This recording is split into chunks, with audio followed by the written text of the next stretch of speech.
Bonjour Catherine Vion. Bonjour. Ravi de vous accueillir dans cette année-là. Vous venez nous parler, Catherine, de L'Adieu au Léman. C'est votre livre, votre recueil de textes dans la collection Poésie aux éditions de l'Aiguille. Un très très très joli livre, très émouvant. C'est un livre finalement qui est un peu une promenade intime entre une maman, votre maman et vous, un travail où les sentiments se révèlent et se dévoilent peu à peu au fil des pages et où la maladie va s'insinuer. Vous allez nous expliquer tout ça, Catherine Vion. On va donc parler de ce livre qui s'est apparemment imposé à vous. Oui. En fait, je reprends vos mots. C'est tout à fait ça, une promenade intime entre ma mère et moi. Et c'est une histoire un peu particulière. Enfin, c'est mon histoire. Donc, dans le livre, je parle du départ de ma mère. J'ai jamais su réellement à quel moment, mais qui est partie quand j'étais bébé, de nos retrouvailles à 30 ans, et puis de l'apparition de la maladie que je nomme l'autre, qui est la maladie d'Alzheimer. Alors,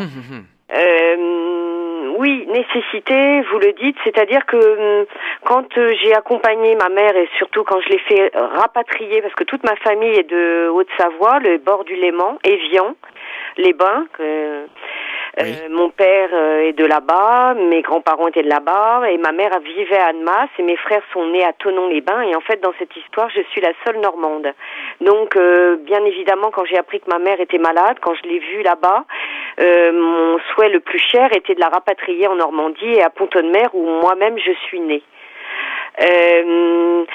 Quand je l'ai accompagnée, choyée dans un lieu près de l'hôpital de Pont-de-Mer, oui. C'était les 4 saisons, un lieu vraiment où j'ai remercié les 12 personnes qui ont pris soin d'elle, alors que c'est un lieu, comme je l'ai écrit dans mon livre, qui est très dur, puisque on n'emploie plus trop ce mot-là, mais le cantou, où les personnes atteintes de cette maladie ne peuvent pas sortir, il y a une grille, etc. Ma mère a été choyée et tous les moments que j'ai passés avec elle, ça cheminait dans ma tête de un jour coucher sur du papier et écrire tout ce que j'avais vécu, parce que si vous voulez, je me rattrapais un peu parce que j'ai passé très peu de temps avec elle, tout compte fait dans ma vie. Oui, vous semblez en effet rattraper le temps. Catherine Vion, pourquoi avoir choisi des textes courts pour raconter votre relation avec votre maman et votre cheminement dans sa maladie, la maladie d'Alzheimer? Pourquoi ne pas avoir directement raconté son histoire et votre histoire? Eh bien, c'est parce que c'est venu comme ça tout naturellement. D'accord. Moi, je suis quand même comédienne. Il y a un côté, je suis quelqu'un quand même de passionné, attentive aux émotions des autres et des miennes. Et en fait, je peux même pas vous répondre. C'est-à-dire que je me suis pas posé la question.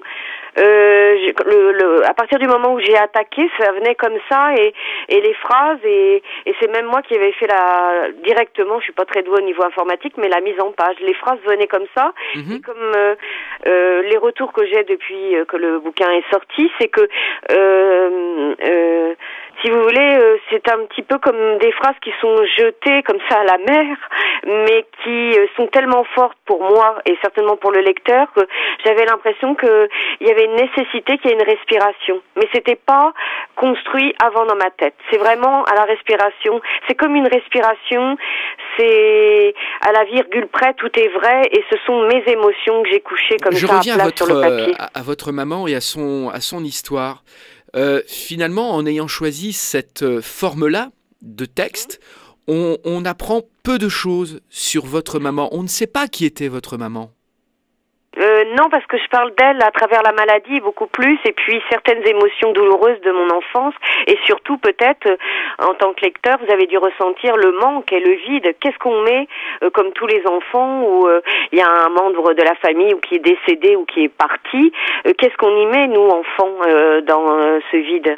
Eh bien, peut-être que le livre m'a permis de mettre et qu'enfin, peut-être que certaines personnes ont compris ma souffrance, mais l'ont peut-être pas si bien entendu, et ça m'a fait du bien d'exprimer justement qu'est-ce qu'on fait de ce vide et de ce silence, parce qu'en fait vous imaginez dans les années 50 une mère qui part en laissant 3 enfants à un père, c'était vraiment la plus mauvaise des femmes. Hein. Donc c'est peut-être pour ça aussi. Moi, j'ai plus parlé de moi et de le vide et de ma souffrance parce que il y avait interdiction de parler de cette mère. Mais est-ce que vous êtes parvenu un jour à établir un vrai dialogue avec votre maman? Parce qu'il y a des manques, vous le dites, il y a des vides, il y a des creux, il y a plein de cases vides dans ces existences-là, dans la vôtre et dans celle de votre maman et dans votre relation. Mais est-ce qu'un jour vous êtes parvenu à établir un dialogue, à en parler avec elle? Oui, j'ai réussi à lui parler. Beaucoup, elle parlait beaucoup. Elle aimait écrire aussi, ma mère. Elle écrivait beaucoup. J'ai trouvé beaucoup de textes quand j'ai vidé son appartement en Haute-Savoie. Oui, mais je lui ai posé des questions auxquelles elle n'a pas voulu répondre. C'est-à-dire que elle s'est fermée. Peut-être que, comme je l'ai écrit dans mon livre, elle était rongée par la culpabilité, mais elle ne l'exprimait jamais. Donc, ce qui fait que quand mes questions la dérangeaient, eh bien, elle n'y répondait pas. Et j'étais, on m'a dit que c'était important de poser les questions, même si on n'avait pas les réponses. Mais ceci dit, ce qui fait que j'ai eu quelques réponses une fois qu'elle était partie dans la maladie, parce qu'elle s'est peut-être autorisée à dire. Mais il y a plein de choses qui resteront sans réponse. Moi, mais c'est terrible. Oui, mais c'est terrible, Catherine. Terrible. Au jour d'aujourd'hui, je vais bien. Vous savez, tous nos parents, hein, regardez les gens qui perdent leurs parents, même d'une maladie ou je sais pas, quelque chose de brutal, un accident, etc. Il y a toujours des questions qu'on aurait voulu poser. Moi, il y a plein de questions que j'aurais voulu poser à mon père, et c'était l'époque aussi où les papas ne parlaient pas beaucoup, les hommes. Oui, c'est vrai. Eh ben, vous savez, regardez, mon père, il était là présent physiquement, mais il m'a jamais parlé de ma mère, je lui ai jamais posé de questions, et je pourrais avoir autant de regrets que par rapport à ma mère. Alors comment fait-on pour vivre avec ça, pour vivre avec ces silences et pour vivre avec ces questions qui resteront éternellement sans réponse? Comment on fait? On se construit. Peut-être que moi, ce que je me suis construit, c'est un univers, par exemple, à travers le théâtre, avec les mots des autres, avec la rencontre avec les autres. J'ai certainement rempli, et on en parlera après, de pourquoi ce choix de théâtre interactif. Eh bien, c'est aller à la rencontre des autres, et moi, je suis une amoureuse des mots. Les mots sont importants. Je pense que les mots d'amour, hein, l'amour universel, ont autant d'importance que les mots blessants. Hein. On peut très bien ne pas frapper. Moi, je le vois bien en travaillant avec des enfants en souffrance à travers le travail théâtre interactif. Eh bien, avec les mots, vous faites plein de choses. Hein. Vous pouvez faire souffrir le martyr, et vous pouvez aussi dire des choses qui vous apaisent, etc. Et je pense que j'ai rempli comme ça. Et j'ai fait un travail sur moi aussi pour, on va dire, penser un peu mes blessures. Voilà. Bien sûr.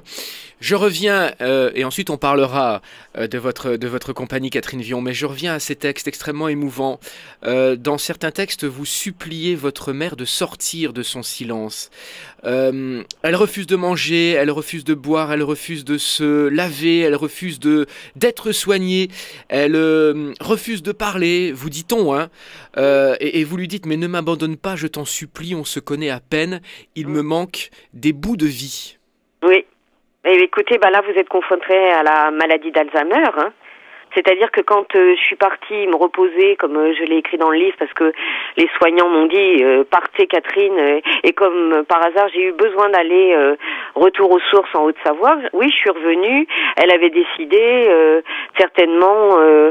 C'était ainsi, mais je pense que je suis pas médecin, je suis pas gériatre, je suis pas spécialisée, mais je connais un peu la maladie d'Alzheimer. Mais à un moment donné, elle a lâché prise et elle voulait plus parler, plus s'exprimer et plus vivre, je pense. Et vous, à ce moment-là, vous essayez d'avoir ces fameuses informations dont on parlait tout à l'heure, et vous essayez. Ouais. J'en ai eu auparavant, et puis là, vous avez vu dans mes écrits, je suis un peu en colère parce que c'était trop tôt. J'aurais voulu continuer.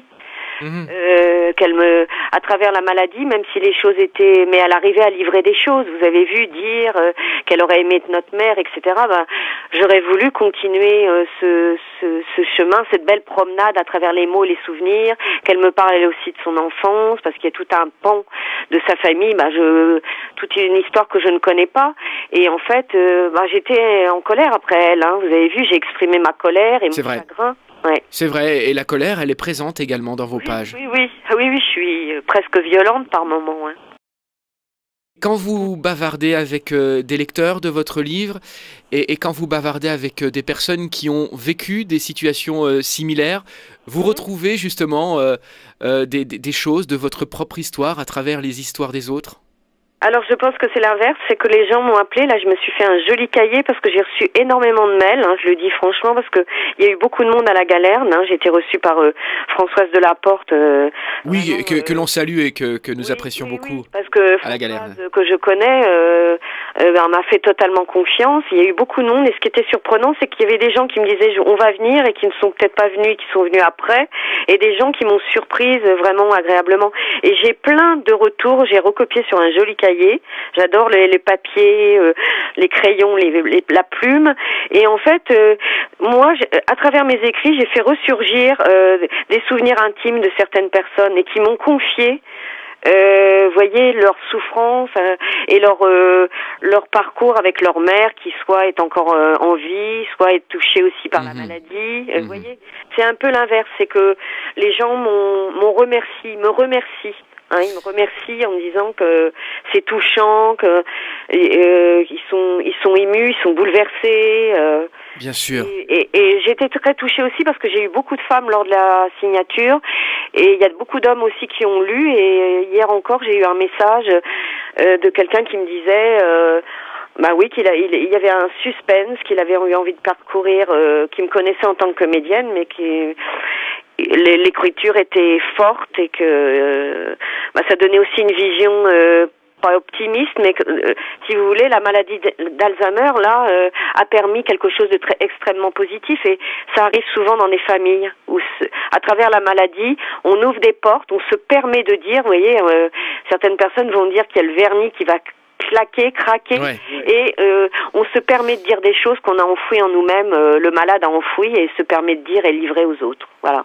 Alors après cette expérience douloureuse que vous racontez dans votre livre, Catherine Vion, L'adieu au Léman aux éditions de l'Aiguille, quelques mots avant de nous quitter sur votre compagnie, l'Inattendu, cette compagnie et ce métier du théâtre, ce métier de comédienne qui vous a permis de garder la tête hors de l'eau et de ne pas sombrer, j'imagine. Oui, qui m'a permis, c'est un choix artistique. L'Inattendu, c'est surtout une compagnie qui va vers les témoignages, les interviews, les histoires de vie et des textes, hein, mais beaucoup d'improvisation. Et ce choix de théâtre interactif, d'écrire des scénettes, vous voyez, et puis d'entrer après en communication avec le public qui est là, donc en réelle interactivité, leur permet eux de s'identifier à ce qu'ils viennent de voir jouer et de pouvoir exprimer avec souvent les spécialistes qui sont dans la salle, de pouvoir exprimer leurs angoisses, leurs peurs, leurs joies et d'ajuster tout ça. Hein.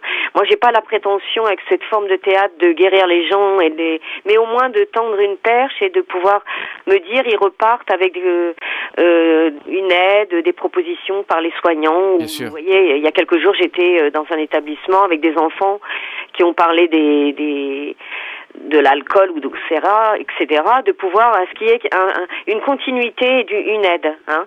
D'accord. C'est mon choix artistique en tant que comédienne. J'ai enseigné pendant un grand nombre d'années dans un théâtre au Havre, le théâtre des Mains-Douches, mais si vous voulez, peu à peu, je n'enseigne plus, mais de par ce théâtre qui me tient à cœur, c'est une rencontre avec les autres.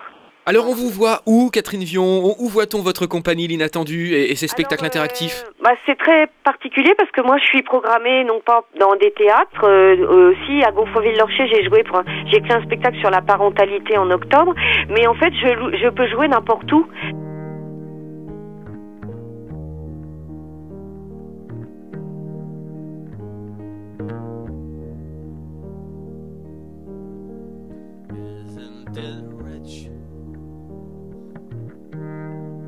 Aren't we a pair?